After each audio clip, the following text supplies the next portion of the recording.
సమ్మెట ఉమాదేవి సమర్పించు నవపారిజాతాలు. నేటి కథ ఓడిపోయిన వాన.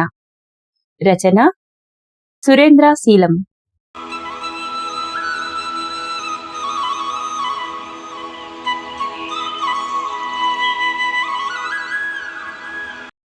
ఈదురుగాలతో కూడిన వాన రాత్రి పగలు తేడా లేకుండా 3 రోజుల నుంచి కురుస్తానే ఉంది. ఆకాశం మెరుపులో ఊరి చివర వానలో కలిసిపోయి నిస్సహాయంగా కనపడతాంది సత్రం. పాతకాలానికి గుర్తుగా ఆ సత్రం ఒక వల్లకు వంగిపోయి ఉంది. సత్రం నుంచి కాన్పరుపులు వినపడతాన్నాయి. సత్రం 2 వైపులా సీరలు అడ్డంగా కట్టి ఉన్నాయి. గాలికి ఎప్పుడు లేచిపోతాయో అన్నట్టు ఊగుతున్నాయి ఆ 2. లోపల బొగ్గుల మంట ఒకటి మండుతా ఉంది. నొప్పులు పడతాన్ని ఆమెను సంధాయించడం లోపల ముసలామె వల్ల కావటం లేదు. చర్మమంతా ముడతలు పడి జీవం లేకుండా ఉంది ముసలి ఆమె. చిన్నగా మాట్లాడుతున్న మాటలు కాన్పులు పడతాన్ని ఆడమనిషికి వినపడకుండా ఉన్నాయి. అవ్వా అని బాధతో పిలుస్తుంటే చేతులొకసారి కాళ్ళొకసారి రుద్దుతూ వణుకుతూ ఉంది ముసలి ఆమె. సత్రం ముందర ఒక పెద్దాయన ఊరి దిక్కు ముఖం చూసి కూర్చున్నాడు. పక్కనే 15 ఏళ్ల పిల్లోడు అడ్డంగా కట్టిన చీర బొక్కల్లోంచి వాళ్ళమ్మ వైపు చూసి బొగ్గుల వైపు చూశాడు. ఒలిరిపి కొడతా అంటే వణుకుతాన్రు. గోడ కానుకొని కూర్చున్నా ఇద్దరు. లోపల ఆ మెరుపులు తోడు చేసుకుని ఆకాశం నొప్పులు పడతాన్నట్టు ఉరుముతోంది. బొగ్గులు అయిపోవచ్చినాయి తాత అన్నాడు భయంగా. దేవుడే దిక్కునాయనా అన్నాడు తాపిగా. పిల్లోడు లేచి ఊరువైపు చూసినాడు. రాత్రి ఆ వానలో ఊరున్న ఆనవాళ్లే కనపడలేదు పిల్లోనికి. ఏ ఊరు నుంచి వచ్చినారు? డోన్కెళ్ళి ఊరు తాత, కొలిమి పని చేసేటోళ్ళం అన్నాడు. వినాయన యాడుండాడు? జైల్లో ఉండాడు తాత. వణుకుతా పిల్లోని వైపు చూశాడు ముసలాయన. ఒళ్ళమ్మ గట్టిగా అరిచిన ప్రతిసారి పిల్లోని ముఖం భయంతో నిండిపోతాంది. అరుపులకి ఆ పరిస్థితికి ఏమాత్రం చెలించకుండా ఆన్నే మురుక్కుని పడుకున్నాడు ముసలాయన. వాళ్ళమ్మ ఏడ్చుంటే పిల్లోడు కళ్ళ నిండా నీళ్లు పెట్టుకుని వానదిక్కు సూచా ఉండాడు. వాళ్ళ నాన్న బయట నాళ్ళు భయం లేకుండా బడికిపోతా తిరుగుతాండ్యా. 2 నెలల్లో జీవితం మొత్తం తిరగబడిపోయింది. ఊళ్ళూళ్ళు తిరుగుతా కొరిమి పనులు చేర్చా ఇంటిని లాక్కొని వచ్చిండ్యా వాళ్ళ నాయన. రైలుని మెత్తుకొచ్చి కత్తులు తయారు చేసి ఇచ్చినాడని పోలీసులు పట్టుకుని పోయి జైల్లో పెట్టినారు. బయటికి రావాలంటే 1,00,000 రూపాయలు అవుతాదని చెప్పినాడు లాయరు. అప్పటి నుండి కడుపుతో ఉన్న వాళ్ళ అమ్మతో పాటు కొలిమెత్తుకుని ఊర్లెంబడి తిరుగుతా ఈ ఊరికొచ్చినారు. ఆకాశం అరుపు ఎక్కువయింది. వాళ్ళమ్మ బాధతో ఇరగలాడిపోతా అంటే పిల్లోడు తనకలాడుతన్నాడు. నిద్ర ఆపుకుని వాన దిక్కే సూచా ఎప్పుడు తెల్లవారుతుందా అనుకుని కాచుకుని ఉండాడు. నల్లని మొడాలతో తెల్లారినట్టే లేదు. ముసలాయన లేచి గోడకు దాపెట్టుకుని బీడి కాల్చుకుంటూ కూర్చున్నాడు. ఎడతెరిపి లేకుండా వాన కురిచానే ఉంది. కట్టిన 2 చీరల్లో ఒకటే మిగిలింది. అది కూడా ఒలిపిరికి మొత్తం సినిగిపోయింది. పిల్లోని వాళ్ళమ్మ పుట్టిన పాపని పక్కనేసుకుని ఆదమరిచి నిద్రపోతాంది. సత్రంలో బొగ్గులున్న ఆనవాళ్లు కూడా లేవు. కొలిమి సంచులు మీదేసుకుని పడుకున్న పిల్లోని లేపుతాంటే ఉలిక్కి పడి లేసినాడు. ముసలియామి వైపు చూసి రోడ్డు దిక్కు చూసినాడు. పాప పుట్టింది నాయనా అని బోసినొట్టుతో నవ్వింది ముసలియామె. పిల్లోడు నవ్వినాడు. ఎలిపాయ కారం దంచి పెడతా, ఊళ్ళకు పోయి పాత సీరలు తీసుకుని రాపో అంది. రాత్రి కట్టిన సీరల కోసం ఎతికినాడు. అవి పనికిరావు, మీ అమ్మ తడిసిపోయింది, అట్నే ఉంటే జ్వరం వచ్చాది అంది. వాళ్ళమ్మ వైపు చూసి సరే అవ్వా అన్నాడు. తాత నువ్వు వచ్చావా అని అడిగాడు. ముసలాయన పలకలేదు. ముసలి ఆమె సంచిబట్టొకటి పిల్లోని మిందేసింది. పిల్లోడు వానలో ఊరి దిక్కు అడిగేసినాడు.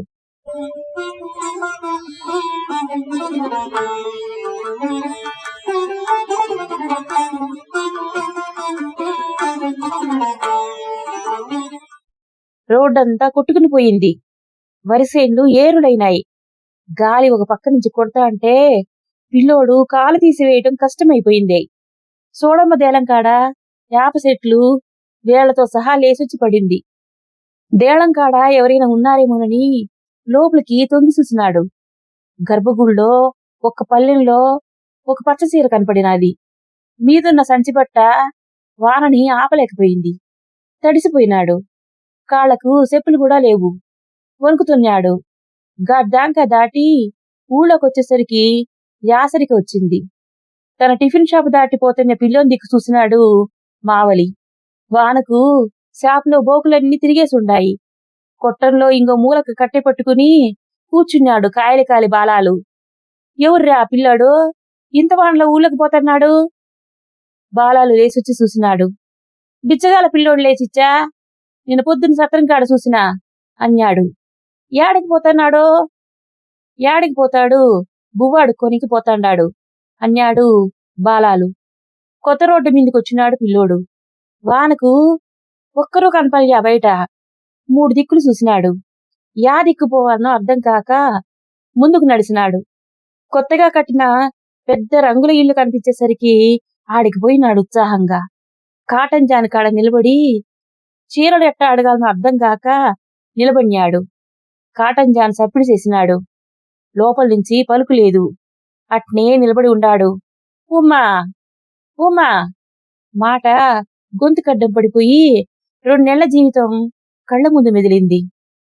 తనుకొచ్చా ఏడుపుని అరిమి పట్టి గట్టిగా ఓమ్మా ఓమ్మా మా అమ్మ కానిపోయింది, పాత సీరలుంటే ఇమ్మా అని ఏడ్చా పిలిచినాడు. ఎందుకు ఏడ్చినాడో అర్థం కాల పిల్లోనికి. ఏడుచ్చా పిలిచానే ఉన్నాడు. ఓమ్మా ఓమ్మా మా అమ్మ కానిపోయింది, పాత సీరలుంటే ఇమ్మా అన్నాడు. లోపల నుంచి పలుకే లేదు. రొంచేపు ఆడ్నే నిలబడి చూసినాడు. గుర్రప్ప ఇల్లది, పని ఉంటే తప్ప బయటికి రారు. ఇంక వాన పడతా అంటే ఏమొచ్చారు? ఆ నుంచి ముందుకొచ్చి సందులకు తిరగగానే సిన్రాయుడు ఎద్దుల కొట్టంలో బూడిదల పరుకుని ఉన్న కుక్క బయటకొచ్చి వెంబడించుకుంది. అరుసుకుంటా పక్క కురికినాడు. 4 ఇల్లుల దాకా వెంటబడి వానతో గెలవలేక మళ్ళా కొట్టంలోకి పోయింది కుక్క. గోడకు దాపెట్టుకుని కుక్కకెళ్ళి చూసినాడు. కనపల్యా. సోడమ్మ దేళంకాడ పచ్చసీర మతికొచ్చింది. నెత్తిమీద గోని సంచి తీసేసి 3 ఇళ్ల కాడికి పోయినాడు. పుట్టి చేతిలే మిగిలినాయి. చిన్నబడి సందుకొచ్చినాడు. రేకులు కొట్టాల మీద పడి కిందకు దుంకుతుంది వాన. దోనరాలు దుంకుతున్న శబ్దం వినపడుతోంది. వెంకట సుబ్బయ్య దొడ్డాకలి కాడ నిలబడి పత్తిసేను గురించి ఆలోచించుకుంటూ మబ్బేసుకున్న ఆకాశం వైపు చూచ్చా ఉండాడు.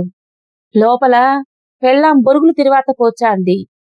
కొడుకు పెళ్ళాం మాట వినకుండా ఊళ్ళో మంది ఎచ్చన్నారని 4 ఎకరాలలో 1.5 పత్తి వేసినాడు వెంకట సుబ్బయ్య. వేసినప్పటి నుంచి ఇబ్బంది పడతానే ఉండాడు. కొడుకు సేను పట్టించుకోకుండా తన పని తాను చేసుకుంటా సంసారం ఈదుకుంటన్నాడు. ట్రాక్టర్ సేద్యాలకు విత్తనాలకు ఆడా ఈడా అప్పు తెచ్చి పత్తేసేసినానే అని దిగులు పడతా అంటే రోడ్డు మీద పిల్లోడు వెంకట్రామరెడ్డి ఇంటికాడ బయట వానలో తడుచ్చా కనపన్నాడు.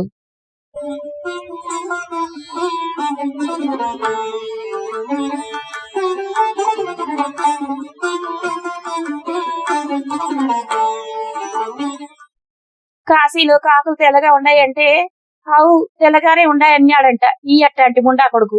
అందరూ ఎచ్చన్నారు, పత్తికి రేటు బాగుంటాది అని చెప్పి మెడకు గూది కట్టినావు.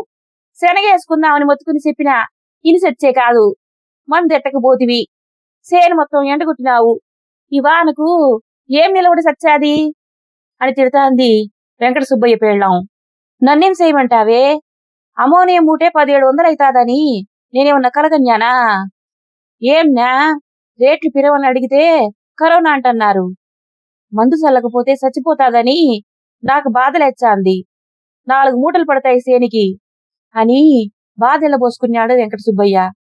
చేత కానప్పుడు శివుడా రామా అని ఒక మూలకు సావాల. కళ్ళ ముందు నేను చచ్చిపోతా అంటే చేతులు పిసుకుంటా కూర్చొన్యావు ఆడంగోని లెక్క అని తిడతాంది వెంకట సుబ్బయ్య పెళ్ళాం. ఊళ్ళో మంది పత్తి సేను మోకాళ్ళెత్తి పెరిగింది. వెంకట సుబ్బయ్య ఇత్తనం వేసినప్పటి నుంచి మందు కూడా ఎత్తలా. పత్తి చేను ఎండిపోతా అంటే వానొకటి తగులుకుంది. వెంకట సుబ్బయ్య నోరు మెదపలేదు. వెంకట సుబ్బయ్య ఇంటికెళ్ళొచ్చా కనపన్నాడు పిల్లోడు.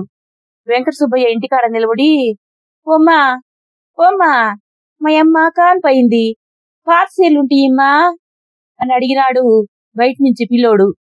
వెంకట సుబ్బయ్య పెళ్ళాం ముఖం కూడా చూడకుండా, సీరలు లేవేం లేవుపా అని గదురుకుంది. పిల్లోడు అట్నే నిలబడినాడు. నిజంగానే మా అమ్మ కానిపోయిందిమా అన్నాడు. అంతసేపు పత్తిసేన దిగులతో కూసున్నా వెంకట సుబ్బయ్య గుండె కలుక్కుమంది. పిల్లోనికెళ్ళి చూసినాడు. వానకు ముద్దయిపోయినాడు, మురుసుకుని పోయినాడు. పెదాలు వణుకుతున్నాయి. యానించి వచ్చినాడో ఎవరు ఈనట్టుంది, ఏదో ఒకటి ఈపోయే అన్నాడు. ఆ బీరో నిండా అన్ని పెట్టినావు ఈయనకి అని అంది. పిల్లోడు తడుచుకుంటూ ఇంకో ఇంటికి పోయి అడుగుతుండేది వినిపించా ఉంది వెంకట సుబ్బయ్యకి. వాన జోరు పెరిగింది. వెంకట సుబ్బయ్య గుండెలో కూడా. పెళ్ళాం మాటలు మతికి తెచ్చుకుంటూ ఉండాడు. ధైర్యంగా పోయి బీరువా తీసి ఇద్దామనుకుంటే పెళ్ళైన కానించి 50 ఏళ్లలో ఒక్కసారి కూడా పెళ్ళానికి సీర కొనియలేదు వెంకట సుబ్బయ్య. ఎట్టా ఇచ్చాడు? మబ్బేసుకుని మంచం మీద కూర్చున్నాడు. ఓమ్మా ఓయమ్మా మా అమ్మ కానిపోయింది, పాత సీరుంటే ఇమ్మా మాట చిన్నగా వినపడుతోంది. భూమి ఇంటికాడ ఉండారేమో అనుకున్నాడు. పాత పంచ ఇద్దామనుకొని పైకి లేచ్చా అంటే చేతిలో తెల్లపెట్టి బురుగులు గుమ్మరించింది పెళ్ళాం. లేవలేకపోయాడు. లేచే కొట్టాట అవుతుంది గమ్ముని కూర్చున్నాడు. పిల్లోని ముఖంలో తనని తాను చూసుకుని ఆలోచించా ఉండాడు సుబ్బయ్య. ఎప్పుడు తిన్నాడేమోనని బురుగులు దిక్కే సూచా కూర్చున్నాడు. భూమి ఇచ్చే రకం కాదు. చెవులు రోడ్డు మిందింకేసినాడు. వానలో ఆ పిల్లోని మాటలు వినపల్లేదు. పైగాకి పోయినాడేమో అనుకున్నాడు. పై ఇళ్లలో అంత మంచి మనసున్నోళ్ళు ఎవరున్నారబ్బా అని ఆలోచించా అంటే ఇంట్లోకి వచ్చిన కోడిపిల్లల్ని బయటికి తోలుతాంది పెళ్ళాం. కమురూరు శెట్టి పీనాసి ఎంగిలి సెయ్యి ఎదిలియదు. పెద్ద రామలింగారెడ్డి లేదు. పెళ్ళాం ఈనీదు. వెంకట సుబ్బయ్య ఆలోచనలు వానకంటే ఎక్కువైనాయి. ఒక ముద్ద కూడా పెట్టకుండా తెల్ల కింది పెట్టినాడు. పెళ్ళాం చూసి కూడా ఏం పట్టించుకోకుండా పనిలో పడింది. వెంకట సుబ్బయ్య మంచంలో పనుకున్నాడు. బక్కసామిరెడ్డి లేదు. బురుజుకెళ్ళిపోతే ముదునోళ్ళు లేదు. పాపన్నోళ్ళు ఈరు. పెద్ద భాష పాపం ఆళ్ళకే ఉండవు. యాడిచ్చారు బా? ఎంత కష్టం వచ్చా పిల్లానికి. యానించి వచ్చినారు.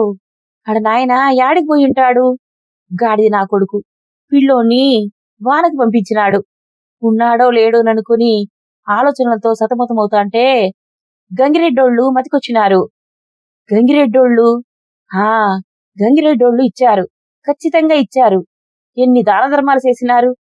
వాళ్ళింటికి ఎంత పేరు. పొయ్యి ఆరకుండా ఉండేది వాళ్ళింట్లో. అడిగినోడికి లేదనకుండా ఇచ్చంటారు. ఆడికి పోయి ఉంటాడులే అనుకున్నాడు. హుషారుగా లేచి వానకెళ్ళి చూసినాడు. తగ్గెట్టు కనపల్యా. అట్నే వాకిలి కాడ నిలబడ్డాడు. ఏమే తింటావా లేదా అడిగింది పెళ్ళాం. వెంకట సుబ్బయ్య పలకలేదు. ఆ పిల్లోడు గంగిరెడ్డోళ్ళ ఇంటికి పోయినాడో లేడో. పోయే ఉంటాడులే. పోకపోతే ఆ పిల్లోని కర్మ, వాళ్ళమ్మ కర్మ.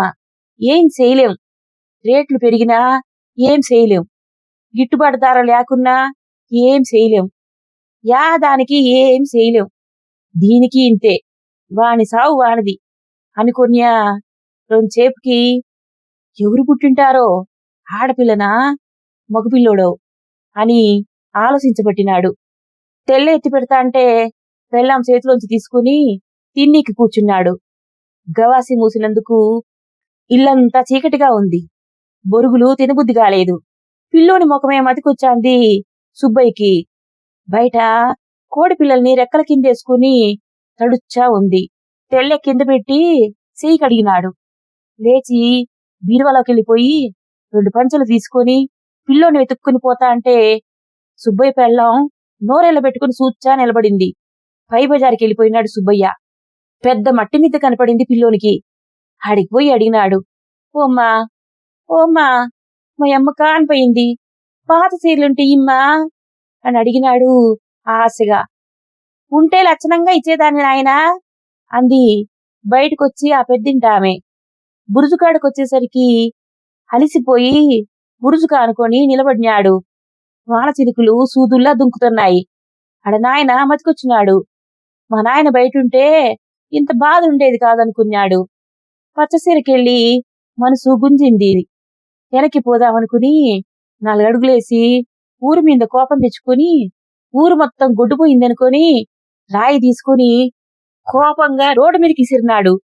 వెంకట సుబ్బయ్య శివాలయం కాడికి రాగానే, ఏంటి సుబ్బయ్య ఏడికి పోతున్నావు వాన్లో పంచులు పెట్టుకుని అని కేకేసినాడు కేశాలు. పిచ్చగాల పిల్లడు పాయనే చూసినావా కేశాలు అని అడిగినాడు. తగ్గుబజారికి వెళ్ళిపోయినాడు అన్నాడు కేశాలు. శివుని కాడ పొద్దునెలిగించిన దీపం వెలుగుతోంది. కాళ్ళు వాన నీటిలో ఇడుచుకుంటూ గంగిరెడ్డోళ్ళ ఇంటికాడ ఆగినాడు పిల్లోడు. జీవం లేని గొంతుతో, ఓమ్మా ఓమ్మా మా అమ్మ కానిపోయింది, పాత సీర్లుంటే ఇమ్మా అని కూలుబన్నాడు. మా అమ్మ నిజంగానే కానిపోయిందమ్మా, 2 సీర్లుంటే ఇమ్మా అని ఏడుచ్చా అంటే పిల్లాడి ఏడుపు వాహనంలో కలిసిపోయి ఊరి మీద కూర్చోన్నట్టు ఉంది. ఇంట్లో నుంచి ఒక ఆమె బయటకొచ్చి కింద కూర్చొని ఉన్న పిల్లోని లేపి అరుగు మీద కూర్చోబెట్టింది.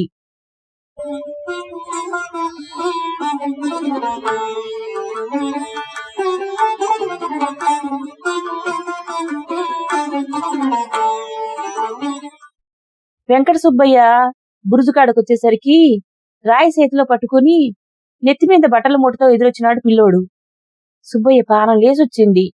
వెంకట సుబ్బయ్య పిల్లోనికెళ్ళి చూసి నవ్వినాడు. పిల్లోడు కూడా నవ్వినాడు. గెలిసి నాకొచ్చే నవ్వది.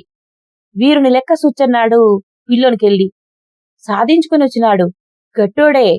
వానకి భయపడి వెనక్కిపోయి ఉంటే అంత మూట దొరుకుండునా, కష్టం తీరిందినా అని అనుకున్నాడు. ఆకాశం దిక్కు చూసి జాలిగా నవ్వినాడు. వాన ఓడిపోయి పడుతున్నట్టు అనిపించింది వెంకట సుబ్బయ్యకి. పట్టిసేను మతికొచ్చింది. రోజులెప్పుడూ ఇట్టారే ఉండవు అనుకున్నాడు.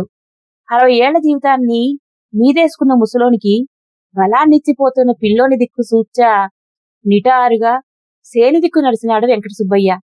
పిల్లోడు నెత్తిమీద మూటతో సోడమ్మ దేలం దిక్కు సూచా సత్రంకెళ్ళి నడుచుకుంటా పోయినాడు.